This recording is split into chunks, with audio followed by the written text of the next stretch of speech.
Kita akan beralih ke narasumber kita yang kedua, ada Pak Henggar Budi Anggoro dari Kepala Dinas Pusdataru Provinsi Jawa Tengah. Selamat pagi Pak Budi.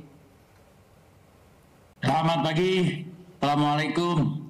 Waalaikumsalam warahmatullahi wabarakatuh. Pak, tadi sudah dikasih tahu bahwa ternyata Jawa Tengah menjadi salah satu provinsi yang cukup tinggi curah hujannya untuk 2025-2026. Nah, apa faktor utama nih Pak dari kacamata Bapak yang menyebabkan peningkatan resiko banjir tahun 2025 ini menurut dari analisis terbaru dari Pusdataru juga nih Pak?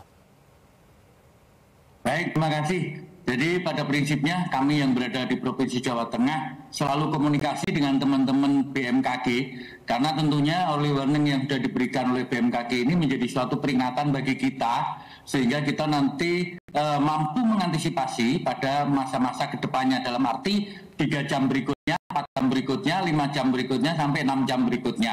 Tentunya kami yang berada di Provinsi Jawa Tengah sampai dengan posisi saat ini sudah mulai memetakan. Jadi potensi-potensi yang biasa sering terjadi banjir. Yang pertama kita melihat dari sisi Pantura, dari mulai Brebes, kemudian Tegal, kemudian bergeser ke timur di Kabupaten Pekalongan, kemudian bergeser lagi Batang, kemudian Kendal, dan kemudian juga kita bergeser sampai Semarang dan ke timur lagi dari mulai Jepara, kemudian sampai ke Pati. Nah tentunya memang kondisi cuaca yang saat ini kondisi lagi yang sedang tidak baik-baik saja, ini harus kita mampu kita antisipasi dengan baik. Kalau dari sisi selatan kita melihatnya adalah di daerah Cilacap, kemudian di daerah Kebumen, Banjarnegara ini juga potensi curah hujannya sangat tinggi. Inilah yang sama-sama kita antisipasi, kita dengan selalu memperhatikan early warning yang sudah diberikan oleh teman-teman dari BMKG. Kita juga selalu melaksanakan koordinasi baik itu dengan BPBD, baik itu dengan BMKG dan dengan instansi-instansi lainnya. Karena tentunya permasalahan ini harus mampu kita antisipasi dengan baik sehingga seperti apa yang terjadi saat ini di Banjarnegara maupun di Cilacap yang kondisi akibat cuaca hujan ini menimbulkan korban jiwa, ini kedepannya mudah-mudahan tidak akan terjadi lagi di Jawa Tengah. Sementara baik, Pak Budi, kita tahu bahwa beberapa hari lalu akibat daripada cuaca ekstrem ini, salah satu wilayah di Jawa Tengah yaitu Banjarnegara juga mengalami longsor, begitu Pak Budi. Nah, apa saja langkah-langkah yang sudah disiapkan atau mungkin infrastruktur pengendali yang sudah disiapkan oleh pemangku kepentingan setempat untuk mengantisipasi supaya tidak terjadi lagi bencana-bencana seperti yang telah terjadi sebelumnya? Sebenarnya kita di beberapa bendung yang berada di bawah kita ini hampir semuanya sudah kita pasangnya early warning system. Jadi harapannya nanti manakala ada peningkatan air segala macam kita mendapatkan informasi dari kondisi yang ada sudah kita pasang di lapangan. Tetapi memang kondisi yang kemarin terjadi di Banjarnegara ini kondisinya agak berbeda karena di atas kebetulan ada sumber mata air yang kemudian akibat dari sumber mata air itu akhirnya menimbulkan bencana longsor yang akhirnya lari ke kawasan pemukiman. Ini yang menjadi salah satu permasalahan sama dengan kondisi yang terjadi di Cilacap. Nah tentunya mudah-mudahan ke depan itu tidak akan terjadi lagi. Dan berikutnya adalah saat ini untuk yang kondisi di Banjarnegara juga sampai dengan posisi kemarin ini juga belum bisa masuk sampai ke lokasi yang di situ dimungkinkan banyak jenazah yang masih berada di bawah karena dari pendataan terakhir ini kalau tidak salah ada sekitar 26 jenazah yang masih belum bisa ditemukan.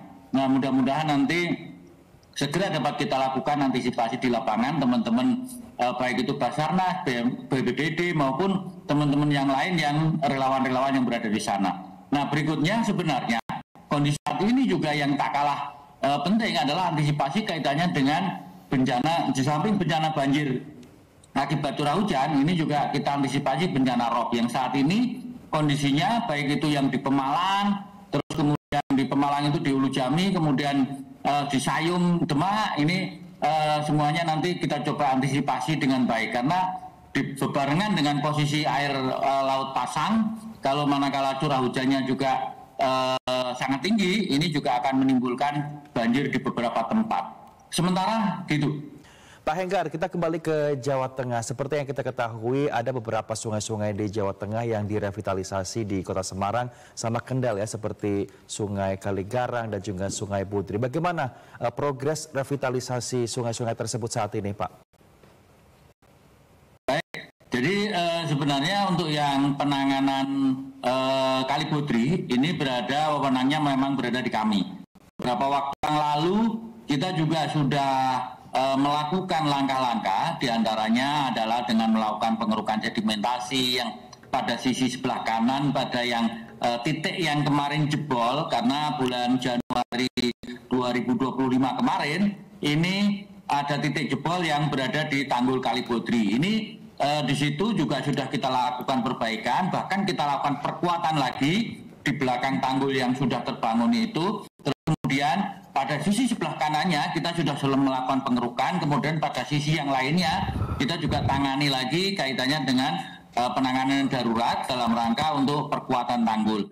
Nah, sedangkan yang berada di Kaligarang, yang berada di banjir kanal, ini tentunya itu menjadi wewenang teman-teman yang berada di BPWS. Tetapi pada prinsipnya kami selalu bekerja sama, selalu jalan bareng bersama dengan BPWS, karena ada beberapa wewenang sungai yang berada di BPWS, ada yang berada di provinsi. Tentunya dengan kita melakukan langkah-langkah bareng ini, nanti tentunya ke depan akan lebih baik lagi kondisi-kondisi sungai yang berada di Jawa Tengah. Karena pada prinsipnya juga yang di sebelah timur itu ada juga yang berada di Sayung, itu ada Kali Dombo Sayung, ini juga wewenangnya dari teman-teman BPWS, tapi kita juga kemarin melakukan pengerukan bersama dengan teman-teman BPWS. Jadi yang penting kita bisa kerja kolaborasi. Jadi walaupun itu bukan wewenang kita, tetapi itu kita lakukan kolaborasi bersama.